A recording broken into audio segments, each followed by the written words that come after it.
हाँ, अब हम करेंगे इलेक्ट्रिसिटी के MPQ, करंट इलेक्ट्रिसिटी के, यानी मोस्ट प्रोबेबल क्वेश्चंस। तो मोस्ट प्रोबेबल क्वेश्चंस हवा में नहीं है, जितने भी एनटीए ने लेटेस्ट रिलीज किए हैं क्वेश्चंस वो सारे हैं, और प्लस मेंस और नीट में आए हुए रीसेंट ईयर्स के सारे क्वेश्चंस हैं। बहुत ध्यान से कीजिएगा, पूरी थ्योरी आपकी कंप्लीट हो गई। अब क्वेश्चंस पे आइए, मेरे साथ साथ करते जाइए। लेवल वही है जो आपके एग्जाम का लेवल होता है। चलिए स्टार्ट करते हैं। पहला क्वेश्चन है, मेरे पास 4 रेजिस्टेंस हैं, 2 ओम, 4 ओम, 6 ओम और 8 ओम का, और मुझे इन्हें जोड़ना है जिससे मुझे आंसर कितना मिले, 46/3 ओम। जिससे मुझे आंसर कितना मिले, 46/3 ओम। तो मुझे कैसे कैसे जोड़ना पड़ेगा ये मुझे बताना है। तो ये इस तरह के बड़े कॉमन से क्वेश्चन रहते हैं। कौन कौन है, 2, 4, 6 और 8। इनको इस तरह से जोड़ना है कि आंसर 46/3 ओम आए। तो बजाय इधर उधर करने के आप ऑप्शंस चेक कीजिए। तो ऑप्शंस भी कोशिश किया करो नीचे से चेक करो, डी ऑप्शन से चेक करो, क्योंकि आंसर नीचे की तरफ ज़्यादा देते हैं। उन्हें पता है कि बच्चे ऑप्शन चेक करेंगे, तो नीचे की तरफ के ऑप्शन ज़्यादा रहते हैं। पहले मुझे कहा जा रहा है 6 और 8, ये मैं डी ऑप्शन को चेक कर रहा हूँ। 6 और 8 को पैरेलल में जोड़ो, तो ये मैंने 6 जोड़ा, ये मैंने 8 जोड़ा, और फिर 2 और 4 को सीरीज में जोड़ो। तो 2 और 4 को सीरीज में जोड़ेंगे तो ये हो जाएगा 6। 2 और 4 को सीरीज में जोड़ेंगे तो ये हो जाएगा 6। 6 और 8 का इक्विवेलेंट कितना होगा, 6 इंटू 8 अपॉन 6 प्लस 8, कितना हो गया, 8 6 48 बाय, ये कितना हो गया 14, ये कितना हो गया 24/7। ये तो इन दोनों का आया है ना, 6 और 8 का। 6 इंटू 8 अपॉन 6 प्लस 8, 48/14, 24/7। अब ये 24/7 और 6 काय में जोड़े हैं, सीरीज में, तो टोटल रेजिस्टेंस कितना आएगा, 24/7 प्लस 6, कितना हो गया 24 प्लस 42/7, कितना हो गया ये 20 40 60 66/7। 24 और 42 कितना हो गया, 66/7। तो ये तो आंसर नहीं है। डी ऑप्शन चेक करो तो डी तो कट गया। 2 और 4 को पैरेलल में जोड़ना है, फिर 6 और 8 को सीरीज में जोड़ना है। 2 और 4 को पैरेलल, ये मैंने जोड़ा 2 ओम का, ये मैंने जोड़ा 4 ओम का, और फिर मुझे किसे सीरीज में जोड़ना है, 6 और 8 को सीरीज में। तो 6 और 8 का टोटल हो जाएगा 14, है ना।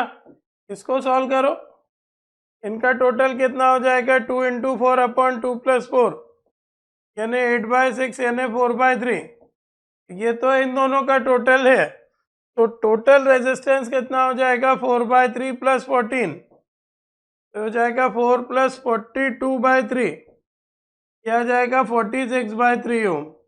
कितना चाहिए, शायद इतना ही चाहिए, हाँ 46/3 ओम। तो 2 और 4 को मैंने काय में जोड़ा, पैरेलल में जोड़ा, उनका आंसर आ गया 4/3, और फिर 14 को सीरीज में जोड़ा, तो आंसर आ गया 46/3। ऑप्शन आ गया सी, ऑप्शन आ गया सी। तो इस तरह के रिसेंटली क्वेश्चंस पूछे गए हैं। बहुत ध्यान से, आपको सेट ऑफ रेजिस्टेंसेस दे देंगे और इक्विवेलेंट रेजिस्टेंस दे देंगे, आपसे पूछेंगे कैसे जोड़ें। तो सबसे आसान तरीका क्या है, ऑप्शन चेक कीजिए। सबसे आसान तरीका क्या है, ऑप्शन चेक कीजिए। चलिए आगे बढ़ते हैं।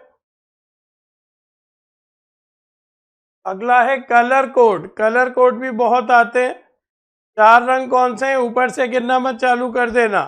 गोल्ड और सिल्वर आपको पता होगा आखिरी रंग होता है। तो ये है पहला कलर वॉयलेट, ये दूसरा कलर ग्रीन, तीसरा कलर रेड, चौथा कलर गोल्ड। और हमें बताना है इसका रेजिस्टेंस क्या है। ये भी रिसेंट ईयर्स में पूछा गया है।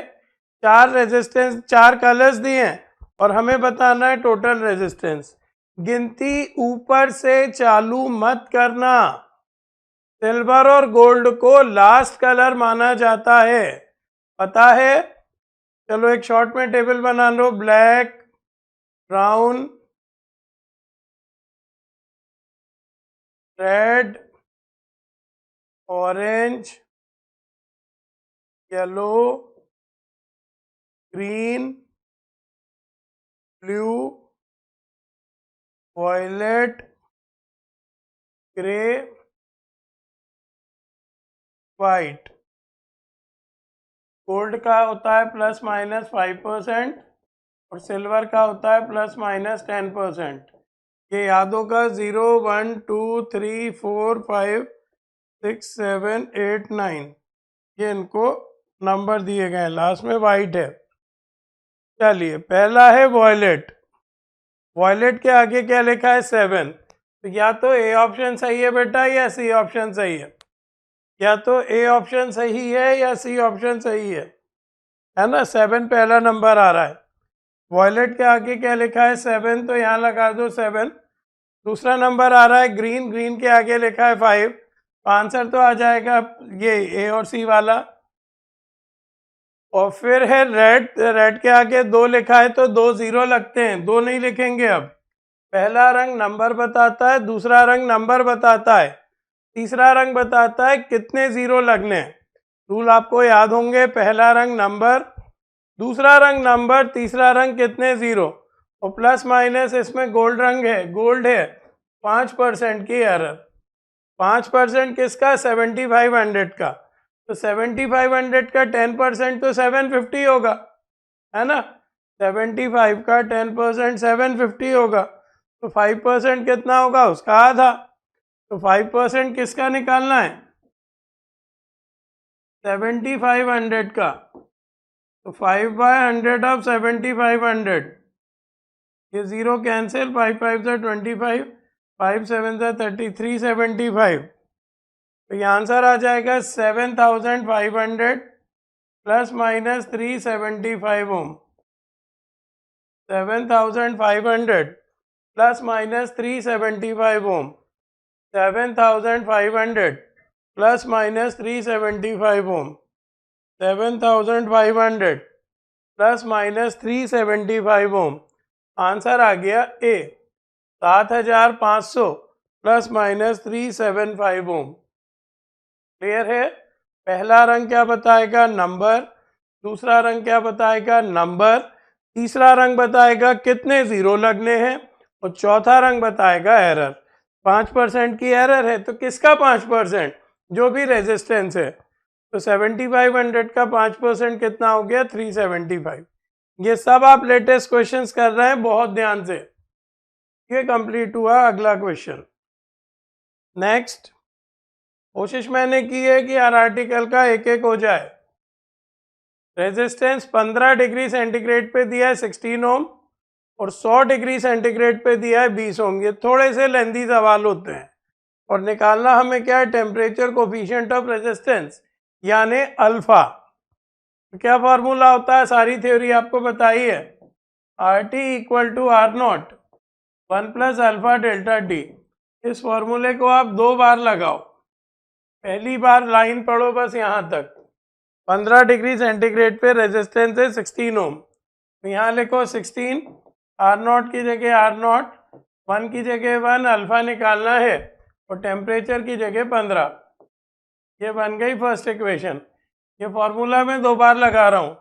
तो 16 equal to R0 1 plus 15 alpha. दूसरी बार लगा आगे का पढ़ के। 100 डिग्री सेंटीग्रेड पे रेजिस्टेंस है 20 ओम। तो यहाँ लिखो 20 बराबर R0 1 प्लस अल्फा, टेम्परेचर की जगह लिखो 100। ये 2 इक्वेशंस बन गई। ज़्यादातर ये फॉर्मूला जब भी यूज होता है 2 इक्वेशंस बनती हैं। अब आपको क्या करना है? कुछ खास नहीं, दोनों को डिवाइड कर दो और अल्फा के लिए सॉल्व कर लो। R0 से R0 कट जाएगा, दोनों को डिवाइड कर दो और अल्फा के लिए सॉल्व कर लो। 1 डिवीजन 2, 16/20 को लिख दो 4/5। R0 से R0 कट गया। 1 plus 15 alpha upon 1 plus 100 alpha.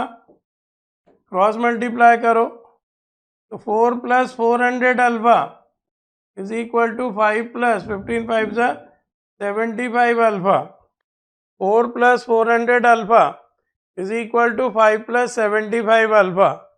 Alpha को अल्फा तरफ ले आओ 400 alpha minus 75 alpha equal to 1, 5 minus 4 हो गया 1, ये हो गया 325 alpha is equal to 1, alpha हो गया 1/325, अल्फा हो गया 1/325। यूनिट अल्फा की क्या होती है? पर डिग्री सेंटीग्रेड। यूनिट अल्फा की क्या होती है? पर डिग्री सेंटीग्रेड। आंसर है ये। अच्छा, आंसर डेसिमल में दिया है तो इसे डेसिमल में बदल लो। पॉइंट लगाओगे तो 10 आएगा, अल्फा निकल रहा है ना। पॉइंट लगाया तो 10 आया, नहीं गया। फिर 0 लगाया तो 100 हुआ, फिर 0 लगाया तो 1000 हुआ। 1000 को 325 से काटेंगे तो अप्रोक्स 3 आ जाएगा। 0.003, 0.003, 0.03 आंसर आ गया। 0.003 है ना। हाँ, तो बी। ये दोनों में कंफ्यूज हो सकते हो आप, बहुत ध्यान से कीजिएगा। 0.003 आ रहा है, यानी बी ऑप्शन। 0.003 यूनिट क्या होती है? लिखी हुई है पर डिग्री सेंटीग्रेड। ये बहुत इंपॉर्टेंट फॉर्मूला है, बहुत पूछा जाता है। याद रखो, इस फॉर्मूले पे बेस जब भी न्यूमेरिकल आएगा तो फॉर्मूला 2 बार यूज होगा और 2 इक्वेशंस बनेंगी। बिल्कुल स्लो में करा रहा हूं, सबको समझ में आना चाहिए। पहला हमने सीरीज पैरेलल का देखा, दूसरा कलर कोड, तीसरा टेम्परेचर। सारे आर्टिकल के एक एक क्वेश्चन हो जाएंगे। ये सब लेटेस्ट क्वेश्चंस हैं। अगला है करंट दिया है कितना? 10 एम्पियर। एरिया दिया है 5 मिलीमीटर स्क्वायर। इसको मीटर स्क्वायर में बदलो। मिलीमीटर को मीटर में कैसे बदलते हैं? 1000 से डिवाइड करके। तो ये तो मिलीमीटर का स्क्वायर है, तो इसे 2 बार 1000 से डिवाइड करेंगे तो 10 की पावर -6 आ जाएगा मीटर स्क्वायर। ड्रिफ्ट वेलोसिटी कितनी दी है? ड्रिफ्ट वेलोसिटी को भी से लिख देते हैं, 2 × 10 की पावर -3 मीटर पर सेकेंड। ये ड्रिफ्ट वेलोसिटी है, 2 × 10 की पावर -3 मीटर पर सेकेंड। मुझे निकालना क्या है? नंबर ऑफ इलेक्ट्रॉन्स पर मीटर क्यूब, यानी n। ये ड्रिफ्ट वेलोसिटी का आर्टिकल भी इंपॉर्टेंट है, इस पर भी रिसेंट ईयर्स में क्वेश्चंस आए हैं, बहुत ध्यान से। करंट दिया है, एरिया दिया है, ड्रिफ्ट वेलोसिटी दी है। निकालना क्या है? Number of electrons per unit volume. तो ये जो भी सवाल होते हैं ड्रिफ्ट वेलोसिटी के, ये नॉर्मली फॉर्मूला बेस ही होते हैं। कौन सा फॉर्मूला लगेगा करंट का? NEAV। एन निकालना है हमें, I/EAV। करंट बराबर क्या होता है? NEAV। इसमें N क्या होता है? Number of electrons per unit volume. E क्या होता है? इलेक्ट्रॉन का चार्ज। A एरिया और V वेलोसिटी। करंट दी है 10, इलेक्ट्रॉन का चार्ज 1.6 × 10 की पावर -19, एरिया 5 × 10 की पावर -6 और वेलोसिटी 2 × 10 की पावर -3। इसे आपको सॉल्व करना है। तो 10 की पावर कितनी हो गई बेटा? बहुत ज़्यादा आ रही है। 19 ये, 6 ये, 25 और 3 ये, 28 और 1 पहले से ही है। 10 की पावर 29 दिख रहा है कैसे? 19 और 6 25 माइनस में, और -3 -28 ऊपर जाके 28, एक 10 पहले से ही है, तो 10 की पावर 29 आ गया। और नीचे सॉल्व करें तो 1.6 × 10, 5 2 10, तो ये नीचे आ गया 1/16। 1/16 × 10 की पावर 29। इसको क्या लिख सकते हैं? 1/16 को 100 ले लो इधर, 100/16 ले लो इंटू 10 की पावर 27। ये हो जाएगा 6.25 × 10 की पावर 27। ये आंसर 6.25 × 10 की पावर 27। ये भी नहीं दिया, अब डेसिमल शिफ्ट करें तो ये आंसर आ जाएगा। तो यहाँ से ले लो, तो 625 × 10 की पावर 25, आंसर आ गया बी। 625 × 10 की पावर 25, आंसर आ गया बी। बहुत ध्यान से। तो ड्रिफ्ट वेलोसिटी भी एक इम्पोर्टेंट आर्टिकल है, इसके फॉर्मूले आपको याद होने चाहिए। अभी कौन सा फॉर्मूला लगा, current is equal to n e A v. Clear है? नेक्स्ट,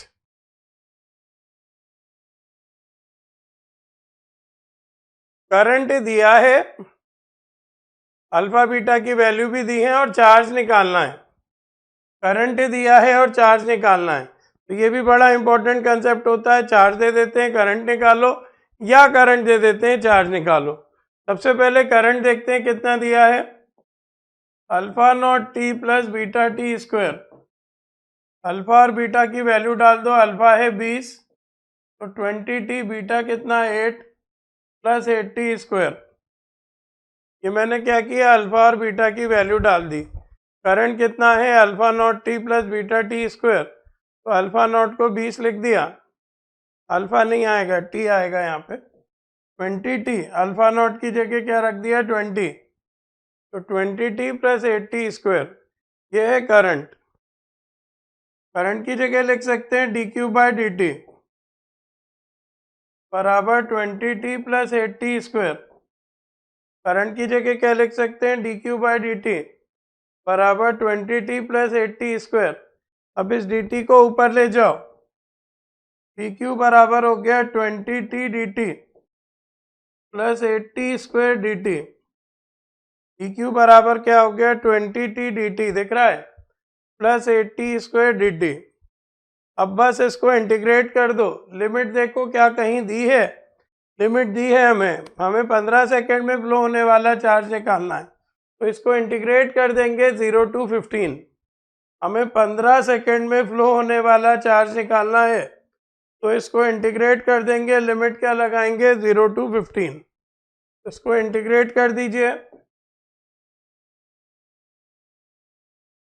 ये चार्ज आएगा 20 बाहर, टी का हो गया टी स्क्वायर बाय 2, लिमिट रखना बाकी है, 8 बाहर, टी स्क्वायर का क्या हो गया टी क्यूब बाय 3, लिमिट रखना बाकी है ना। टी का इंटीग्रेशन क्या हो गया टी स्क्वायर बाय 2, लिमिट रखेंगे 0 to 15 रखिए, और टी स्क्वायर का क्या हो गया टी क्यूब बाय 3, लिमिट रखेंगे, लिमिट रखिए, 2 से कट गया ये 20 तो 10 बचा, ये हो गया 15 का स्क्वायर माइनस 0 का स्क्वायर, और ये 8/3 बाहर, 15 का क्यूब माइनस 0 का क्यूब। लिमिट कैसे हटाते हैं, upper limit minus lower limit.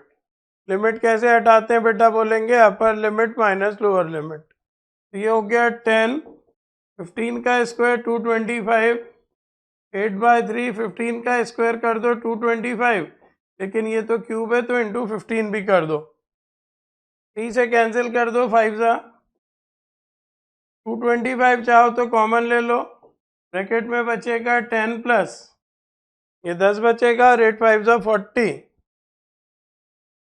तो 10 और 40 कितना हो गया 50। अब सॉल्व करो बेटा, तो 1 0 को तो अलग ही रख लो, 5 5 सा 25 कैरी 2, 5 2 सा 10, 11 12 कैरी 1, 5 2 सा 10 और 1, 11250 आ रहा है करीब। 11250 क्या, चार्ज की यूनिट क्या होती है, कूलम। आंसर आ गया बी। बहुत ध्यान से सॉल्व कीजिए, 11250 कूलम। तो ये बड़े कॉमन क्वेश्चन है और रिसेंट ईयर्स में पूछे गए क्वेश्चन है ना। क्या दिया है, क्या निकालना है, करंट दी है, चार्ज निकालना है। इसका उल्टा होता तो उसमें डिफरेंशिएशन होता, इसमें क्या हुआ, इंटीग्रेशन हुआ। आई की जगह क्या लिख दिया D Q by D T, और इंटीग्रेट कर दिया 0 to 15, तो चार्ज निकल आया, कितना निकल आया 11250 कूलम, 11250 कूलम। नोट कीजिए, नेक्स्ट करेंगे।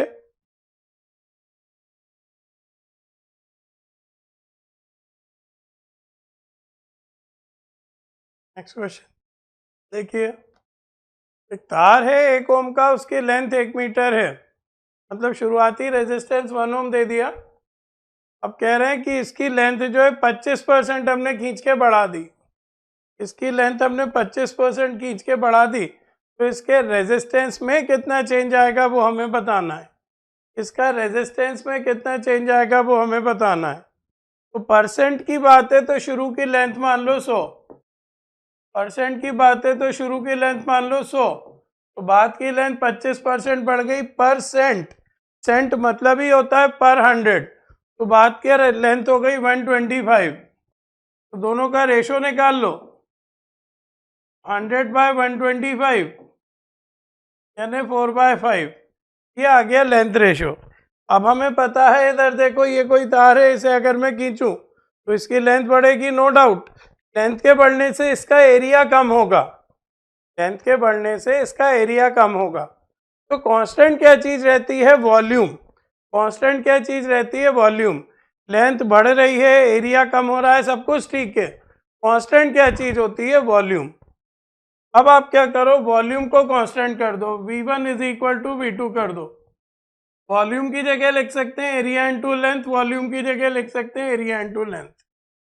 तो V1 की जगह लिख दिया A1 L1, V2 की जगह लिख दिया A2 L2। इससे कुछ भी निकाल लो, इससे A2/A1 निकाल लो, A2/A1 आ जाएगा, L1/L2 यानी 4/5 ही आ जाएगा वो भी। A2/A1 4/5 आ गया, L1/L2 भी 4/5 आ गया। अब बात करूंगा मैं रेजिस्टेंस की। शुरू का रेजिस्टेंस कितना है? 1 ओम है। चलो हम R ही लिख देते हैं। तो R बराबर क्या हो गया? रो इंटू L1/A1। ये मैंने एक बार फार्मूला लिखा। बाद में रेजिस्टेंस को R' मान लो, रो इंटू L2/A2। दोनों को डिवाइड कर दो, तीसरे को चौथे से, क्या आ जाएगा? रो से रो कैंसिल हो जाएगा, R/R' आ जाएगा, L1/L2 इंटू A2/A1। L1/L2 की वैल्यू भी पता है, A2/A1 की वैल्यू भी पता है। L1/L2 है 4/5, A2/A1 भी है 4/5। रख दो, R/R' आ गया 4/5 इंटू 4/5। R' निकाल लो, R' आ गया 25/16 टाइम्स ऑफ R। इक्वेशन 5, यानी बाद का जो रेजिस्टेंस आ गया वो कितना आ गया? 25/16 टाइम्स ऑफ R। बाद का जो रेजिस्टेंस आ गया वो कितना आ गया? 25/16 टाइम्स ऑफ R। बाद का जो रेजिस्टेंस आ गया वो कितना आ गया? 25/16 टाइम्स ऑफ R। क्लियर है? अब मुझे बताओ ये रेजिस्टेंस बदला कितना? R' में से R घटा दो, 25/16 times of R minus R, ये हो जाएगा 9/16 टाइम्स ऑफ R। कितना रेजिस्टेंस बदला? अब मुझे एग्जैक्टली निकालना क्या है, पढ़ लेते हैं। मुझे निकालना है परसेंटेज चेंज इन रेजिस्टेंस। मुझे निकालना है परसेंटेज चेंज इन रेजिस्टेंस। ये परसेंटेज चेंज इन रेजिस्टेंस मुझे निकालना है। परसेंटेज चेंज इन रेजिस्टेंस यानी रेजिस्टेंस कितना बदला अपॉन शुरू में कितना था इनटू 100, ये मुझे निकालना है। आपके स्कूल में परसेंट कैसे निकाले जाते हैं? कितने मार्क्स मिले अपॉन टोटल मार्क्स इनटू 100। तो delta R by R into 100, तो डेल्टा R कितना आ गया? 9/16 R।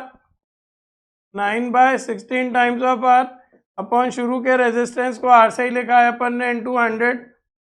तो आ गया 9/16 इंटू 100, 4 से कैंसिल कर दो, 25 ज़ा 4 ज़ा, ये हो गया 225/4, दिख रहा है ना?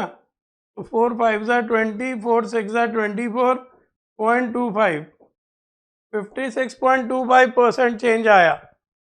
56.25% चेंज आया रेजिस्टेंस में। 56.25% चेंज आया रेजिस्टेंस में। आंसर देखें, आंसर डेसिमल्स में नहीं दिए, 56 दिया है, ये आंसर आ गया।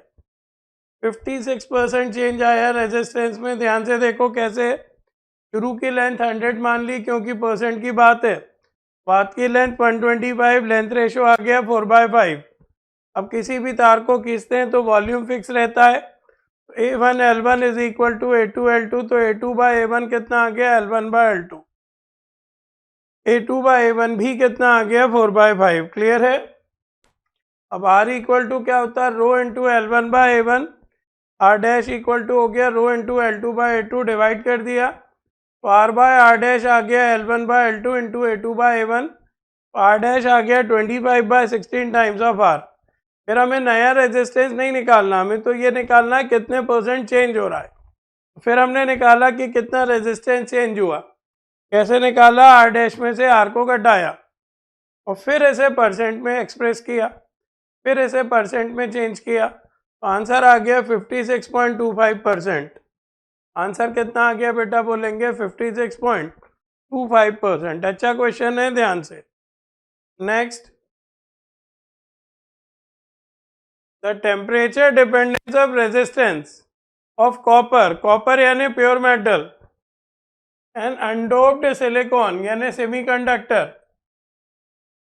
और टेम्परेचर रेंज भी नॉर्मल है 300 यानी कितना? 27 degree centigrade, is best described bye. हमने थ्योरी पढ़ी है, प्योर मेटल का अगर टेम्परेचर बढ़ाएं तो उसका रेजिस्टेंस बढ़ता है, और सेमीकंडक्टर का अगर टेम्परेचर बढ़ाएं तो उसका रेजिस्टेंस कम होता है। कॉपर यानी क्या? प्योर मेटल, और सिलिकॉन यानी क्या? सेमीकंडक्टर। थ्योरी आप देखिए, नोट्स में है आपके। प्योर मेटल का टेम्परेचर बढ़ाते हैं तो उसका रेजिस्टेंस बढ़ता है, और सेमीकंडक्टर का टेम्परेचर बढ़ाते हैं तो उसका रेजिस्टेंस कम होता है। तो जो प्योर मेटल का रेजिस्टेंस होता है वो लीनियरली बढ़ता है, और जो सेमीकंडक्टर का रेजिस्टेंस कम होता है वो एक्सपोनेंशियली कम होता है नॉर्मल टेम्परेचर रेंज में। विद ये सब लिख चुके हैं हम। With increase in temperature, A number क्या है? Resistance of pure metals increases linearly, याद रखना। और resistance of semiconductor decreases exponentially, बहुत तेजी से कम होता है रेजिस्टेंस, तभी वो सेमीकंडक्टर बन पाते हैं। टेम्परेचर के बढ़ाने पर क्या होता है? प्योर मेटल का टेम्परेचर बढ़ता है और लीनियरली बढ़ता है, और सेमीकंडक्टर का टेम्परेचर कम होता है और एक्सपोनेंशियल बहुत तेजी से कम होता है। तो आंसर क्या आएगा? Linear increase for copper and linear increase, पहला तो गलत है। दूसरा, linear increase for copper exponential increase for SI, ये भी गलत है। Linear increase for copper exponential decrease for SI, ये सही है। टेम्परेचर के बढ़ने से प्योर मेटल का रेजिस्टेंस लीनियरली बढ़ेगा, जबकि सेमीकंडक्टर्स का रेजिस्टेंस एक्सपोनेंशियली कम होगा। बहुत ध्यान से कीजिए। आगे, मटेरियल बी है, उसका स्पेसिफिक रेजिस्टेंस ए से डबल है। यहाँ बनाओ ए, यहाँ बनाओ बी। तो ए का स्पेसिफिक रेजिस्टेंस अगर रो है तो इसका 2 रो है, दिया हुआ है हमें। एक circular wire B has twice the diameter of wire of A. B का डायमीटर यानी रेडियस कह सकते हैं। इसका रेडियस क्या दे रहे हैं? बी का रेडियस ए से रिस्पेक्ट में डबल है, यानी इसका रेडियस अगर 2r है तो इसका r है ना, दिया हुआ है twice the diameter of wire made of A. Same resistance है दोनों के, r, इसका भी r, इसका भी r। तो हमें निकालना क्या है?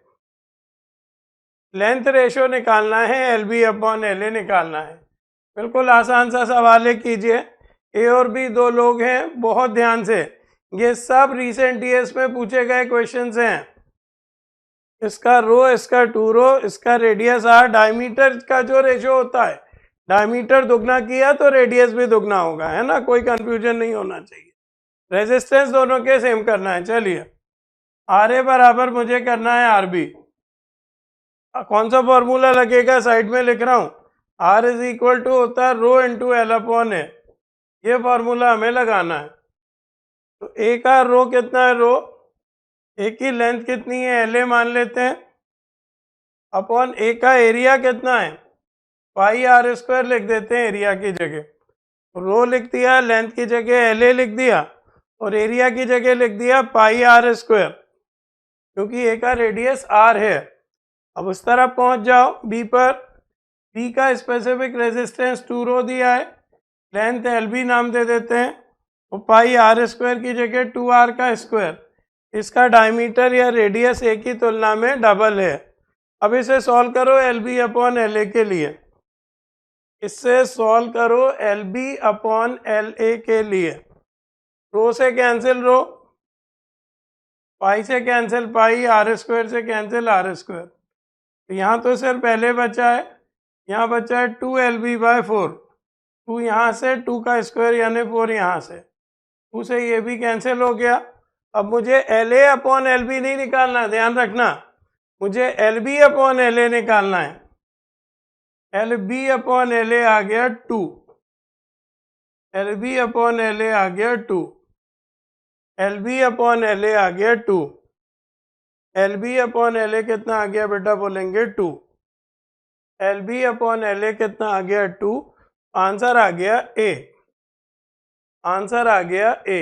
बहुत ध्यान से, बहुत ध्यान से। नेक्स्ट, एक बैटरी है 3 वोल्ट की, फिगर बना लो। चलो, ये मैंने 3 वोल्ट की बैटरी बनाई, इसका कुछ इंटरनल रेजिस्टेंस भी मुझे बताना है, स्मॉल आर में जो बनाया।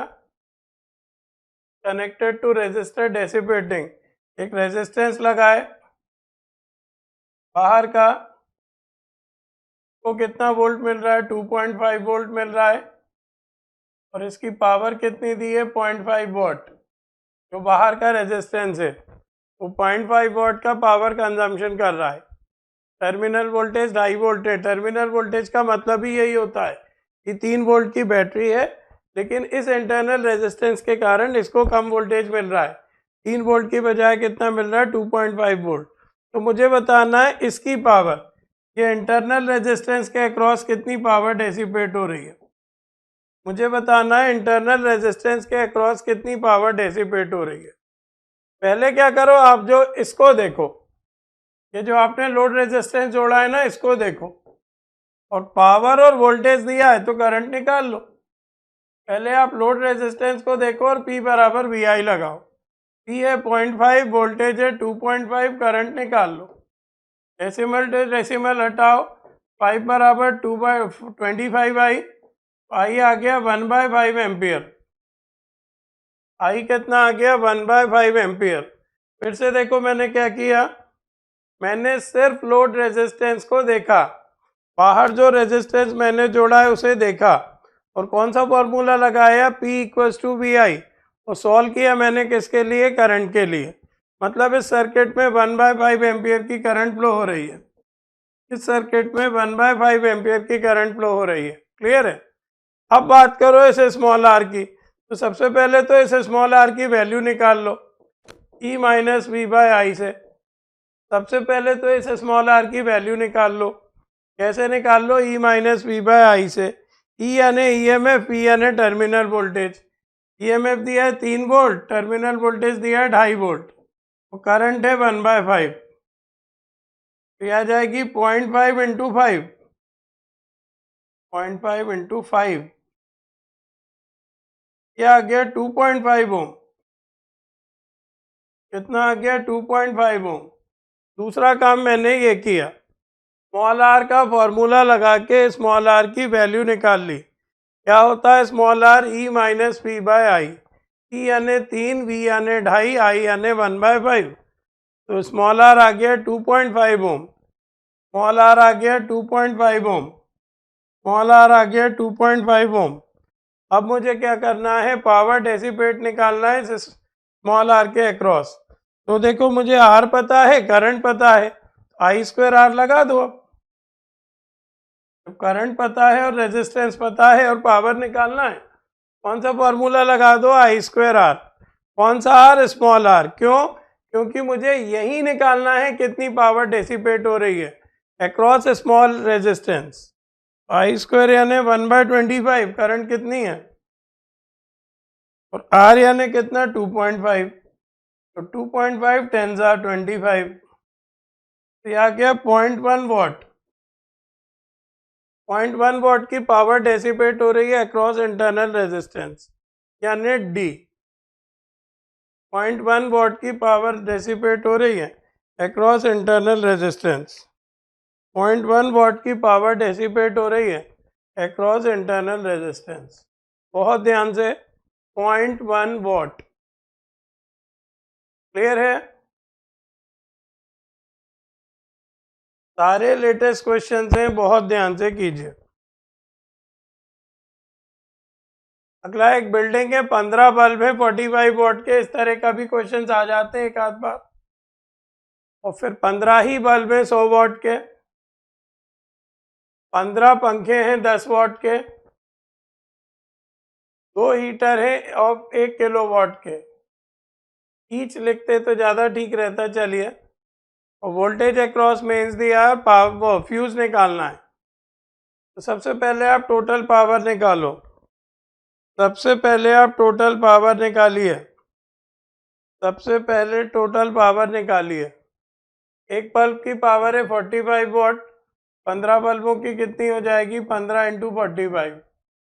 इसी तरह फिर आगे बढ़े तो एक बल्ब की है 100 वॉट, 15 बल्बों की कितनी हो जाएगी? 15 इंटू 100। फिर 15 छोटे पंखे हैं 10 वॉट के, 15 इंटू 10 हो जाएगा। अब 2 हीटर है 1 किलोवाट, 1 किलोवाट यानी 1000 वॉट, तो 2 इंटू 1000 ये हो जाएगा। ये कितना हो गया? 15 5 जा 75, कैरी 7, 15 4 जा 60, 60 और 7 67, ये आ गया 675 वॉट। 15 5 जा 75, कैरी 7, 15 4 जा 60 और 7 67, प्लस ये आ गया 1500 वॉट, है ना।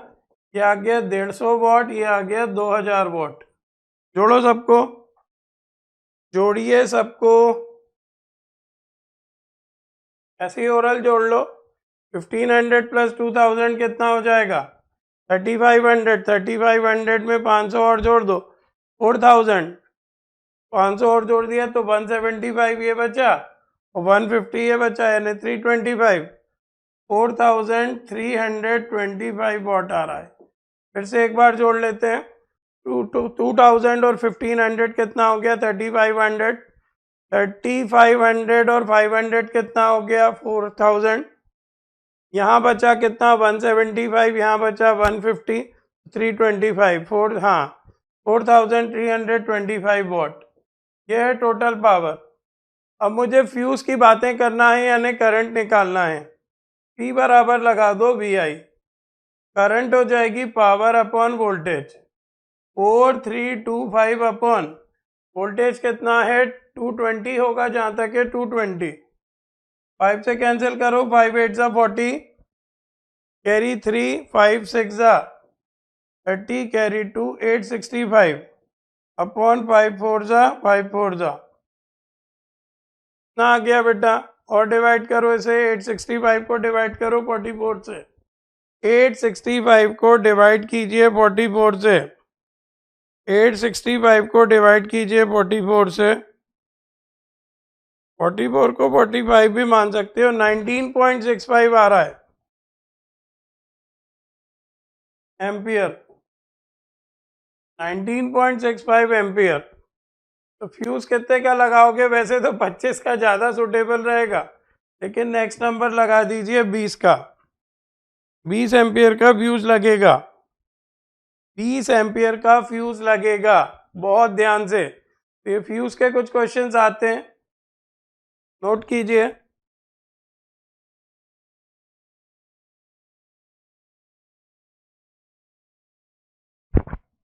नेक्स्ट देखिए, एक सर्किट शो किया गया हुआ है। ये 4R है, ये 4R है, ये R है। पेन चेंज करता हूँ। ये 4R, ये 4R, ये R, ये 6R, ये 12R। तो मुझे R की वैल्यू निकालना है। कुछ ना कुछ एडिशनल चीज़ और दी होगी, और ये चीज़ दी है power consumed by the network is 4 what. Power consumed by the network is 4 what. ये ध्यान से कीजिए, ये बिल्कुल रिसेंट क्वेश्चन है, रिसेंट ईयर का। बहुत ध्यान से कीजिए। तो 4R और 4R आपको काय में दिख रहे हैं? पैरेलल में दिख रहे हैं। तो पैरेलल में जब एक से लगे रहते हैं तो बाय हो जाता है। ये हो जाएगा 4R/2 यानी 2R, है ना। 4R और 4R एक से रेजिस्टेंस पैरेलल में हो तो और आधे हो जाते हैं। ये R तो है ही, फिर 6R और 12R का करो। दो लोग अगर अनइक्वल हो तो क्या रेजिस्टेंस होता है? R1 R2 upon R1 plus R2। R1 यानी 6R into 12R upon 6R plus 12R। ये आ जाएगा 4R, 6R प्लस 12R, ये आ गया 4R। इन दोनों का इक्विवेलेंट कितना हो गया 2R। कैसे? 4R और 4R काय में है, पैरेलल में है, तो 2R। फिर ये R तो लगा ही है, फिर ये 6R और 12R का इक्विवेलेंट कितना हो गया 4R। कैसे निकाला? R1 R2 bye R1 plus R2, और एक और रेजिस्टेंस लगा है। अब मुझे पूरा फाइनल आंसर बता, इक्विवेलेंट रेजिस्टेंस कितना हो गया। अब मुझे फाइनल आंसर बताइए, इक्विवेलेंट रेजिस्टेंस कितना हो गया। सबसे पहले तो ये 2R, फिर आगे R, फिर आगे 4R, और फिर आगे R। दिख रहा है ना, ये 2R, ये R, ये 4R और ये भी R। कितना हो गया देखो, ये 8R है ना, 3 और 4 7 और 1 8। तो टोटल रेजिस्टेंस आ गया सर्किट का 8R। टोटल रेजिस्टेंस सर्किट का आ गया 8R। टोटल रेजिस्टेंस सर्किट का आ गया 8R। पावर कंज्यूम हमें दी है 4 वॉट, और आर की वैल्यू निकालना है। साथ ही हमें पोटेंशियल भी पता है, 16 वोल्ट की बैटरी लगी है। कौन सा फॉर्मूला लगाएं? P बराबर V square by R. P बराबर कौन सा फॉर्मूला लगाएंगे? V square by R. तो पावर कितनी है? पावर है 4 वॉट। वोल्टेज कितना है 16, तो 16 इंटू 16, और अपॉन आर की जगह क्या लिखेंगे 8R। इसे सॉल्व करो आर के लिए, इसे सॉल्व करो आर के लिए। P बराबर क्या फॉर्मूला लगाया मैंने? V square by R. Power की जगह लिखा 4, वोल्टेज की जगह लिखा 16 इंटू 16, रेजिस्टेंस की जगह 8। ये 8 2 ज़ा 16, और 2 2 ज़ा, और 2 8 ज़ा। तो रेजिस्टेंस आ गया 8 ओम। आर की वैल्यू आ गई 8 ओम, आंसर आ गया सी। आर की वैल्यू आ गई 8 ओम, आंसर आ गया सी। आर की वैल्यू आ गई 8 ओम, आंसर आ गया सी। आर की वैल्यू क्या आ गई 8 ओम, आंसर आ गया सी। बहुत ध्यान से, बिल्कुल आसान क्वेश्चन। आसान होने का ये मतलब नहीं है कि आप इसे टेकन फॉर ग्रांटेड लें। ये लेटेस्ट क्वेश्चन है, रिसेंट ईयर्स का क्वेश्चन है, एनटीए द्वारा रिलीज किया गया क्वेश्चन है, जो आपको करना ही है। अगला है, टू इक्वल रेजिस्टेंस है when connected in series to a battery consume power दिया है 60 वॉट। तो इक्वल रेजिस्टेंस है, सीरीज में जोड़े, पावर कंज्यूम कितना है 60 वॉट। फिर इन्हीं दो रेजिस्टेंस को, इसी तरह कंसेप्ट का क्वेश्चन नीट 21 में है, देख सकते हो, सीरीज पैरेलल में।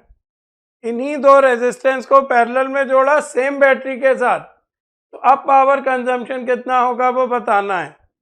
दो इक्वल रेजिस्टेंस हैं, सीरीज में जुड़े हैं, पावर कंजम्पशन है 60 वॉट। फिर उन्हीं दो रेजिस्टेंस को पैरेलल में जोड़ा, तब हमें पावर कंजम्पशन बताना है। चलो पहले सीरीज की बात करें। इक्विवेलेंट रेजिस्टेंस हो जाएगा सीरीज में 2R। यहाँ मैं बात करूंगा सीरीज की, यहाँ मैं बात करूंगा पैरेलल की।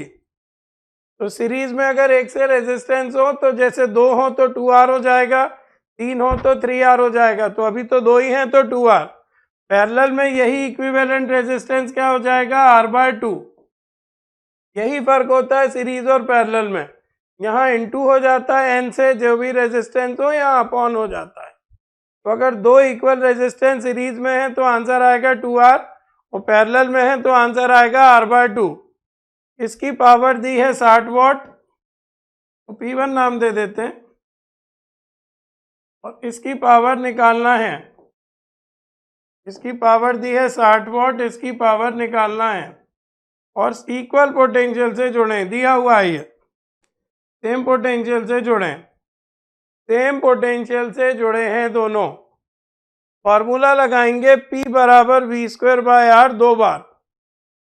पहली कौन सा फॉर्मूला लगना है, यहाँ लिख दे रहा हूँ, P बराबर V स्क्वायर बाय आर।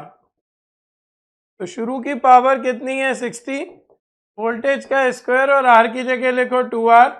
ये बातें की हमने सीरीज की। बाद की पावर निकालना है तो P लिखो, V स्क्वायर की जगह V स्क्वायर लिखो, और आर की जगह लिखो R/2। तो 2 ऊपर चला जाएगा, तो 2V स्क्वायर बाय आर हो जाएगा। 2V स्क्वायर बाय आर हो जाएगा। देख लो कैसे, शुरू की पावर कितनी है 60, वोल्टेज का स्क्वायर तो V का स्क्वायर, और R की जगह क्या लिखा 2R। बाद की पावर मुझे निकालना है, वोल्टेज सेम लेना है, रेजिस्टेंस R/2, ये 2 ऊपर चला जाएगा, बस फर्स्ट को सेकंड से डिवाइड कर दो, P के लिए सॉल्व कर लो। V स्क्वायर से V स्क्वायर, R से R, तो 60/P इक्वल टू आ गया 1/4, तो P इक्वल टू आ गया 240 वॉट। पैरेलल में पावर कंजम्पशन है 240 वॉट, पैरेलल में पावर कंजम्पशन है 240 वॉट, पैरेलल में पावर कंजम्पशन है 240 वॉट। बहुत ध्यान से, नेक्स्ट क्वेश्चन। दो बल्ब हैं 25 वॉट और 220 वोल्ट के, और 100 वॉट और 220 वोल्ट के। फिगर बनाते हैं बेटा, एक बल्ब हो गया, ये दूसरा बल्ब हो गया। ये बल्ब क्या है 25 वॉट 220 वोल्ट, और ये क्या है 100 वॉट 220 वोल्ट। यानी अगर इसे आप 220 वोल्ट की बिजली दो तो ये 100 वॉट की रोशनी देगा, इसी तरह इसे आप 220 वोल्ट की बिजली दो तो ये 25 वॉट की रोशनी देगा।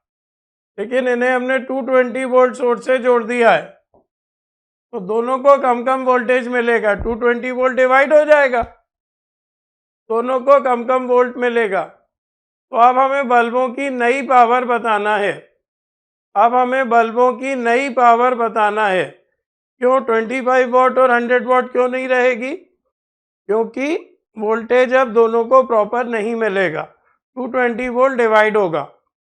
तो सबसे पहले आप क्या करो, ऐसे सवालों में पहले बल्ब को देखो और इसका रेजिस्टेंस निकाल लो, P बराबर V²/R से। पावर की जगह लिखो 25, वोल्टेज के स्क्वायर की जगह लिखो 220 का स्क्वायर, और रेजिस्टेंस की जगह लिखो R1। और दूसरे बल्ब को देखो तो पावर की जगह लिखो 100, वोल्टेज के स्क्वायर की जगह 220 का स्क्वायर, और रेजिस्टेंस की जगह R2। ये मैं क्या कर रहा हूँ, दोनों बल्बों का रेजिस्टेंस निकाल रहा हूँ। तो R2 तो आ जाएगा बेटा 484 ओम, है ना, 0 से 0 कट गए, 22 का स्क्वायर 484। ये सेकंड इक्वेशन R1 निकालो, 220 के स्क्वायर को 25 से डिवाइड करो, 4 गुना आ जाएगा, 484 का इंटू 4 से कर दो बस, 220 इंटू 220 डिवीजन 4, 220 इंटू 220 डिवीजन 4 करिए, डिवीजन 4 नहीं बेटा, कितना डिवीजन 25, ये आ गया 1936 ओम। तो ये मैंने सबसे पहले क्या किया, दोनों बल्बों का रेजिस्टेंस निकाला। अच्छा क्वेश्चन है, ध्यान से। अब क्योंकि दोनों सीरीज में है तो दोनों रेजिस्टेंस ऐड कर दो, तो 1936 प्लस 484, क्या आ जाएगा टोटल रेजिस्टेंस। 1936 को ऐड कर दो 484 से, तो 2420 ओम। ये आ गई तीसरी इक्वेशन। अब सर्किट में बहने वाली करंट निकाल लो V/R से। V है 220, R हमने निकाला है 2420। V/R से क्या करो, सर्किट से फ्लो होने वाली करंट निकाल लो, या बल्बों से फ्लो होने वाली करंट निकाल लो। ये मैंने काम किया है तीसरा, ये मैंने काम किया है चौथा। 11/121, 11/121 आ गया, 11 से कैंसिल हो जाएगा ना, 11 का स्क्वायर होता है, तो 1/11 एम्पियर आ गया, 1/11 एम्पियर आ गया। 0 से 0 काटा, 2 से काटा तो 121, हाँ बिल्कुल ठीक, 1/11 एम्पियर। अब ध्यान से सुनना, बहुत ध्यान से, सर्किट में कितनी करंट फ्लो हो रही है 1/11 एम्पियर की। सर्किट में कितनी करंट फ्लो हो रही है 1/11 एम्पियर की। रेजिस्टेंस कभी चेंज नहीं होते, एक बार जो रेजिस्टेंस निकला है बल्बों के वही रहेंगे, और पावर निकालना है। तो करंट पता है, रेजिस्टेंस पता है, पावर निकालना है। अब मैं फॉर्मूला लगाऊंगा I²R। पहले बल्ब की पावर निकालना है I²R1, दूसरे बल्ब की पावर निकालना है I²R2, है ना, करंट तो सेम बहेगी। I² यानी 1/121, रेजिस्टेंस कितना निकला था पहले बल्ब का 1936, और यहाँ क्या हो जाएगा 1/121, रेजिस्टेंस कितना निकला था दूसरे बल्ब का 484। तो ये अब आपके आएंगे फाइनल आंसर्स, ये आपके आएंगे फाइनल आंसर्स। ये तो कितना 4 आ जाएगा फोर्जा, तो 4 वाट तो आ गया दूसरे बल्ब का, और ये कितना आ जाएगा 121 से कैंसिल होगा बेटा, ये 4 है और 4 गुना है इसका, हाँ ये आ जाएगा 16 वाट। 1936 डिवीजन 121 कितना हो जाएगा 16 वाट। तो क्या क्या आंसर आएगा 16 वाट और 4 वाट, 16 वाट और 4 वाट यानी बी। बहुत ध्यान से कीजिए, 16 वाट और 4 वाट आंसर आ गया, यानी कि आंसर आ गया बी। सबसे पहले मैंने क्या किया बोलिए, स्टेप बाय स्टेप सवाल को समझना पड़ेगा। सबसे पहले मैंने सिर्फ बल्बों को देखा और दोनों बल्बों का रेजिस्टेंस निकाला, 1936 ओम और 484 ओम, क्लियर है। फिर मैंने दोनों को ऐड करके टोटल रेजिस्टेंस निकाला, फिर मैंने ओम्स लॉ से सर्किट में फ्लो होने वाली करंट निकाली, और बस एक बार करंट आ गई, एक बार करंट आ गई तो फिर क्या करना, I²R1 और I²R2 से मैंने दोनों बल्बों की पावर निकाली। एक बार करंट आ गई तो I²R1 और I²R2 से मैंने दोनों बल्बों की पावर निकाली। आंसर आया 16 वाट और 4 वाट। बहुत अच्छा क्वेश्चन, ध्यान से देखिए, ये सब एनटीए द्वारा रिलीज किए गए क्वेश्चंस आप कर रहे हो। अगला है एक 220 वोल्ट 1000 वाट का बल्ब है, मतलब बल्ब को अगर 220 वोल्ट दो तो वो 1000 वाट की रोशनी देगा। 220 वोल्ट जब भी बल्ब खरीदते हो बेटा उसका पावर लिखा रहता है और उसका वोल्टेज लिखा रहता है, यानी इतनी बिजली दो तो इतनी रोशनी मिलेगी। 220 वोल्ट की बिजली दो तो 1000 वाट की रोशनी मिलेगी, क्लियर है।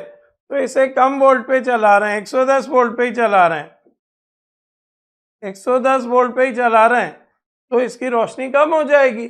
1000 वाट की रोशनी तो तब दे रहा है जब ये 220 वोल्ट का पोटेंशियल हो, 110 वोल्ट पे चला रहे हैं, इसकी पावर कम हो जाएगी। कितनी हो जाएगी वही हमें बताना है, कितनी हो जाएगी वो हमें बताना है, कितनी हो जाएगी वो हमें बताना है। ऐसा फॉर्मूला सोच सकते हो, अभी मैं आपको पिछले सवाल में बता के आया हूँ कि बल्ब का रेजिस्टेंस चेंज नहीं होगा। तो पावर के बारे में सोचो, वोल्टेज के बारे में सोचो, रेजिस्टेंस के बारे में सोचो। बल्ब का जो रेजिस्टेंस है वो उसे कांस्टेंट मान के सवाल करते हैं ऐसे सवालों में। तो हमें कोई ऐसा फॉर्मूला सोचना है जिसमें पावर आए, वोल्टेज आए और रेजिस्टेंस आए। फॉर्मूला होता है P=V²/R। फॉर्मूला क्या होता है, P=V²/R। तो हमें बात करना है पावर और वोल्टेज की, रेजिस्टेंस तो कांस्टेंट है। फॉर्मूला बनेगा P1/P2 बराबर P1² फॉर्मूला क्या बनेगा, P1/P2 बराबर, दिख रहा हो तो, पावर प्रोपोर्शनल है पोटेंशियल के स्क्वायर के, पावर प्रोपोर्शनल है पोटेंशियल के स्क्वायर के। तो P1/P2 बराबर क्या बनेगा, V1²/V2²।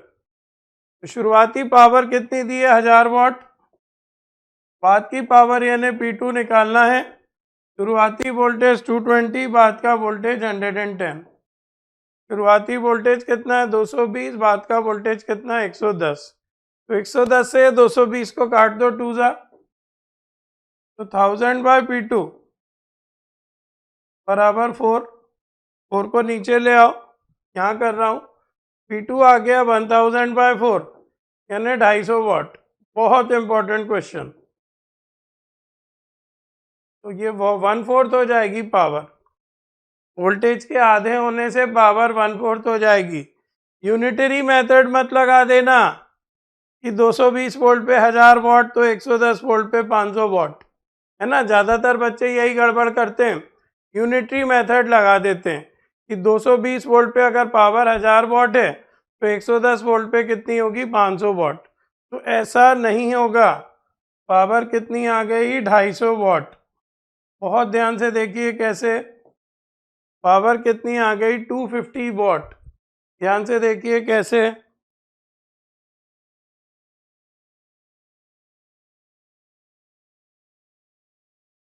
हाँ, नेक्स्ट क्वेश्चन देखिए।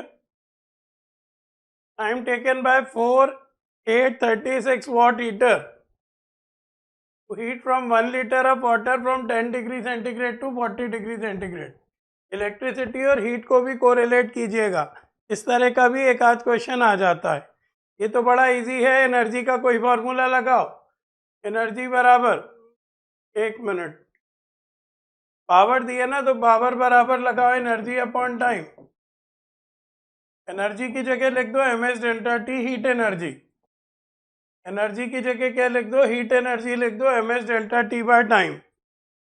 तो पावर कितना दिया है, 836। मास पानी का कितना, 1 लीटर। 1 लीटर यानी 1 kg पानी, 1 लीटर यानी 1 kg। मास की जगह 1 kg। स्पेसिफिक हीट बोलो वाटर की। वाटर की कई स्पेसिफिक हीट होती हैं। एक होती है 1 कैलोरी पर ग्राम पर डिग्री सेंटीग्रेड, या 1000 कैलोरी पर किलोग्राम पर डिग्री सेंटीग्रेड, या 4.2 जूल पर ग्राम पर डिग्री सेंटीग्रेड, या 4200 जूल पर किलोग्राम पर डिग्री सेंटीग्रेड। ये सारी वैल्यूज होती हैं। तो अभी कौन सी लें, पावर वॉट में लिया है यानी हम एसआई सिस्टम यूज़ कर रहे हैं। पावर वॉट में लिया है यानी हम कौन सा सिस्टम यूज़ कर रहे हैं, एसआई सिस्टम यूज़ कर रहे हैं। एसआई सिस्टम यानी लास्ट वाली लेंगे, 4200। डेल्टा टी बोलिए, 10 था 40 हो गया, यानी चेंज इन टेम्परेचर 30, और टाइम निकालना है। इसे आपको सॉल्व करना है टाइम के लिए। सॉल्व कीजिए। टाइम आ जाएगा 4200 इंटू 30 अपॉन 836। इसे आपको सॉल्व करना है। 4 से कैंसिल करें, 1050, और ये 4 2 209, और ज़्यादा कैंसिल होगा ही नहीं। अब इसको सॉल्व करिए। 1050 इंटू 30 अपॉन 209। आंसर दूर दूर के हैं, थोड़ी रफ कैलकुलेशन आप कर सकते हो। जैसे 209 को 2010 ले सकते हो। आंसर दूर दूर के हैं, काफ़ी दूर दूर के हैं ना, तो थोड़ा बहुत गलत गड़बड़ करने से 2010 ले लो या 210 ले लो। 2010 क्या होता है, 0 से 0, ये 7 से कट गया। सॉल्व कीजिए। 7 1 7, 8 9 10 35, 7 5 से एग्जैक्टली आंसर आ गया 150 सेकेंड। 150 सेकेंड, 150 सेकेंड तो दिया है सी ऑप्शन। 209 को मैंने 210 मान लिया, तो 150 सेकेंड। ध्यान से देखिए, तो हीट और इलेक्ट्रिसिटी का कोरिलेशन आपको आना चाहिए। कौन सा फॉर्मूला लगाया, power is equal to energy upon time. Energy की जगह क्या लिखा है, एम एस डेल्टा टी। पानी की स्पेसिफिक हीट याद होनी चाहिए, 1 कैलोरी पर ग्राम पर डिग्री सेंटीग्रेड, या 1000 कैलोरी पर किलोग्राम पर डिग्री सेंटीग्रेड, या 4.2 जूल पर ग्राम पर डिग्री सेंटीग्रेड, या 4200 जूल पर किलोग्राम पर डिग्री सेंटीग्रेड। एसआई सिस्टम में सवाल अगर कर रहे हो तो फिर आपको ये लास्ट वाली लेनी पड़ती है। एसआई सिस्टम में अगर आप सवाल कर रहे हो तो आपको लास्ट वाली स्पेसिफिक हीट लेनी पड़ती है। चलिए आगे बढ़ते हैं। एक चार्ज पार्टिकल है जिसकी ड्रिफ्ट वेलोसिटी दी है, की ड्रिफ्ट कितनी दी है, 7.5 इंटू 10⁻⁻⁴ मीटर पर सेकेंड। ये भी 2021 में इस पैटर्न पे एक सवाल है। इलेक्ट्रिक फील्ड दी हुई है कितनी, 3 इंटू 10⁻⁻10 वोल्ट पर मीटर। इलेक्ट्रिक फील्ड दी हुई है कितनी, 3 इंटू 10⁻⁻10 वोल्ट पर मीटर। और मोबिलिटी निकालना है। मोबिलिटी को कैसे लिखते हैं, म्यू से लिखते हैं। फार्मूला बेस्ड क्वेश्चन है, बस फार्मूला ध्यान रखिएगा।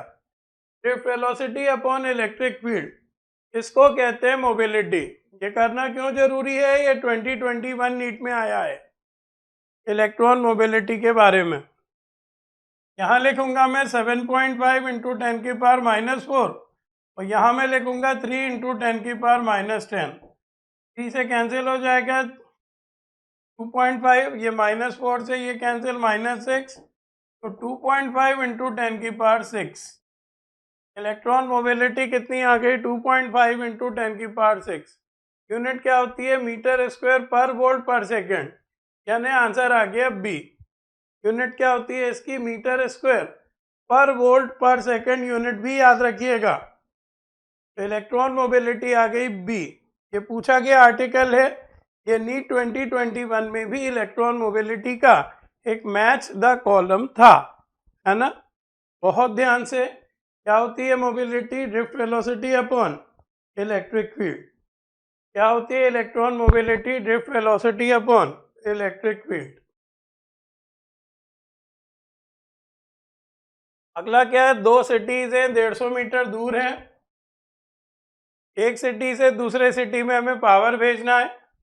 तो जो पोटेंशियल ड्रॉप है वो दिया है 8 वोल्ट पर किलोमीटर, और एवरेज रेजिस्टेंस पर किलोमीटर दिया है 0.5 ओम।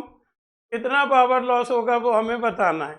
एनसीईआरटी का क्वेश्चन है, ध्यान से कीजिए।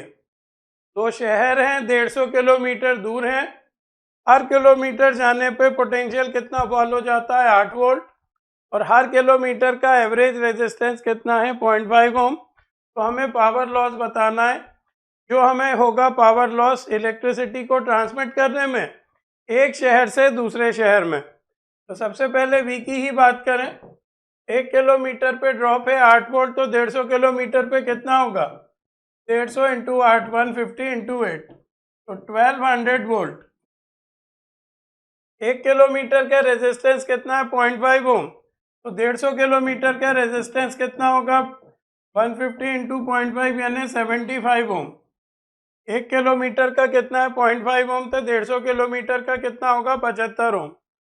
पावर मुझे निकालना है, पावर मुझे निकालना है, तो कौन सा फॉर्मूला लगाऊंगा, दिख ही रहा होगा। पावर इक्वल टू होता है V square by R. Solve कीजिए। वी स्क्वायर यानी 1200 into 1200 upon 75।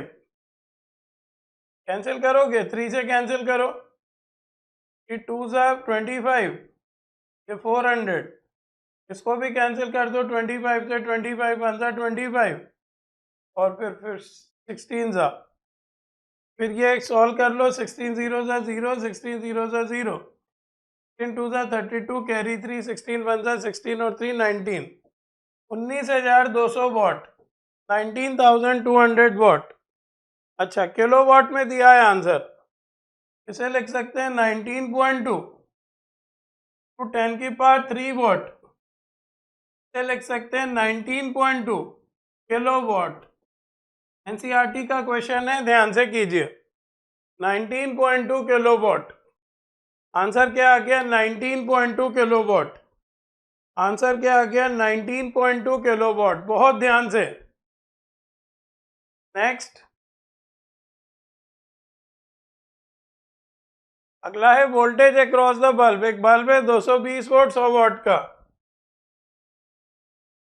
Voltage across the bulb, जो वोल्टेज है ना वो 2.5% से ड्रॉप कर रहा है। वोल्टेज जो है वो 2.5% से ड्रॉप कर रहा है। तो बस अब आपको ये डिसाइड करना है कि 2.5% के चेंज को आप छोटा चेंज मानोगे कि बड़ा चेंज। तो 2.5% के चेंज को छोटा चेंज माना जा सकता है। 2.5% के चेंज को छोटा चेंज माना जा सकता है। तो छोटे चेंज के हिसाब से करना।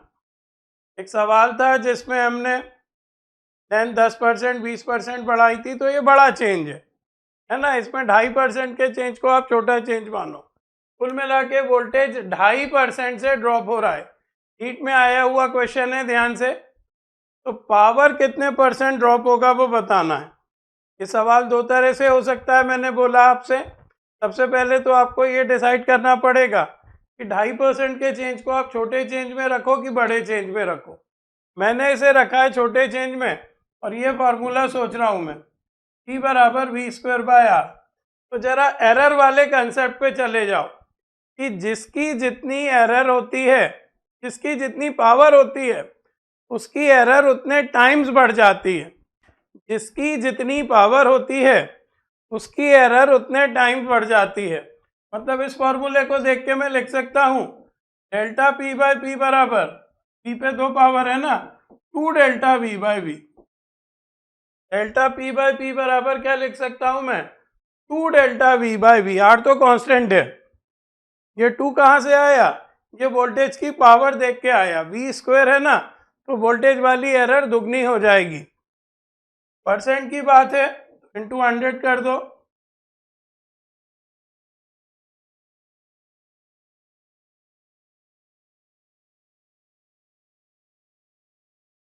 Delta P by P into 100 को क्या कहोगे?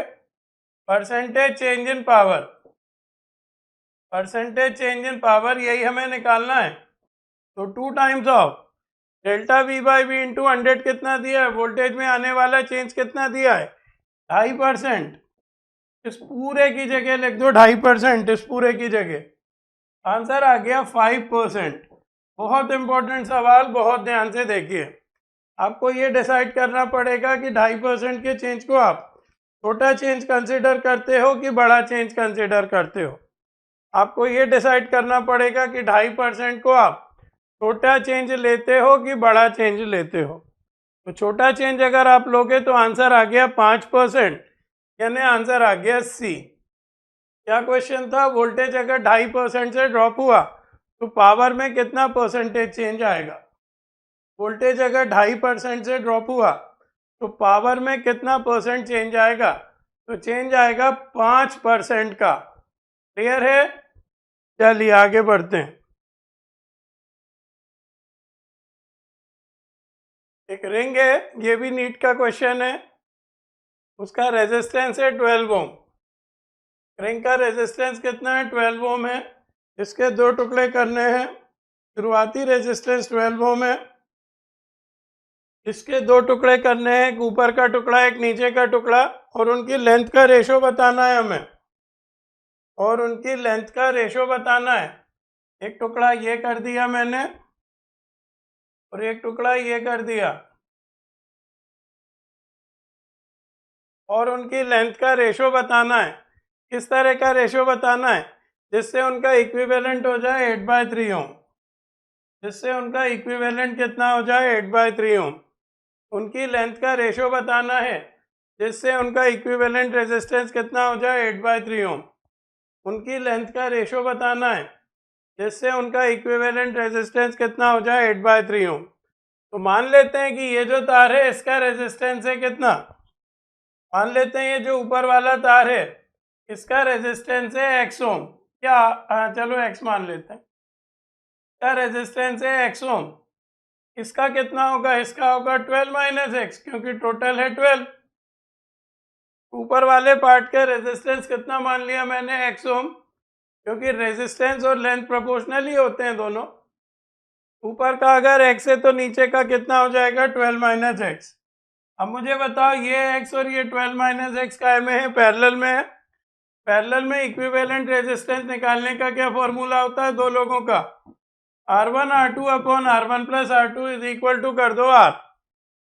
R1 को लिखो x, R2 को लिखो 12 minus x, R1 plus R2 को लिखो x प्लस 12 माइनस एक्स, और टोटल रेजिस्टेंस दिया है 8/3। इसे आप सॉल्व कर लो x के लिए। बस इसे आप सॉल्व कर लो x के लिए, आंसर आ जाएगा। फिर से समझ लो, मैंने ऊपर वाले तार का रेजिस्टेंस माना x, तो टोटल है 12, तो नीचे वाला तार का कितना हो गया? 12 माइनस एक्स। दोनों टुकड़े काय में है? पैरेलल में है। तो x into 12 minus x upon x plus 12 minus x equal to 8/3 कर दो। x से x कैंसिल, 3 से ये 12 कैंसिल। ये आ गया दिख रहा हो तो 12x minus x square equal to 8। 8 भी काय को बल्कि 32। 8 इंटू 4, ये 4 ऊपर जाएगा। तो दूसरी तरफ ले जाते हैं तो x square minus 12x plus 32 equal to 0 दिख रहा हो तो एक्स शीट में कर रहा हूँ x square minus 12x plus 32 equal to 0। Check कर लेते हैं एक बार। दोनों को उधर ले गए तो x square minus 12x plus 32 equal to 0।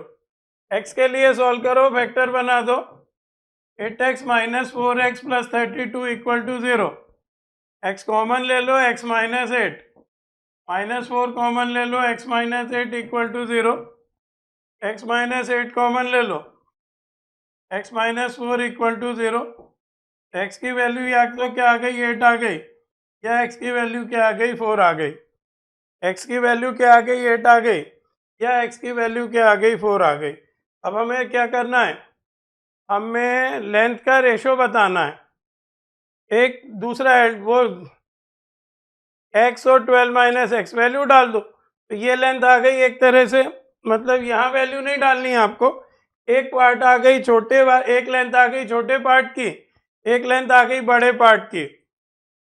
तो छोटे वाले पार्ट को ही L1 नाम दिया गया है, इसका रेजिस्टेंस एक तरह से 4 आ गया, या लेंथ कह सकते हो 4 आ गई, और इसकी लेंथ एक तरह से 8 आ गई। सेकेंड लेंथ निकालने की जरूरत नहीं है, 4 और 8 में ही दोनों आंसर छुपे हैं। छोटी लेंथ 4 की, बड़ी लेंथ 8 की। क्लियर है? तो हमें बताना है दोनों का रेशो, तो रेशो निकाल लो। L1 अपॉन L2 निकालना है ना हमें। हाँ, एक को L1 मानो, किसको, ऊपर वाली लेंथ को L1 नाम दिया, छोटी लेंथ को। L1 4 है, L2 8 है। हमें पता है रेजिस्टेंस प्रोपोर्शनल होता है लेंथ के, तो रेजिस्टेंस अगर 4 ओम और 8 ओम है तो लेंथ भी उसी रेशो में होगी, 4 मीटर और 8 मीटर। L1 बाय L2 का रेशो क्या आ गया, 4/8 यानी 1/2। L1 बाय L2 का रेशो क्या आ गया, 4/8 यानी कि 1/2। दिया है आंसर कि D option, L1 by L2 is equal to 1/2। Important question है, एम्स में आया हुआ, ध्यान से कीजिएगा। क्लियर है? नेक्स्ट,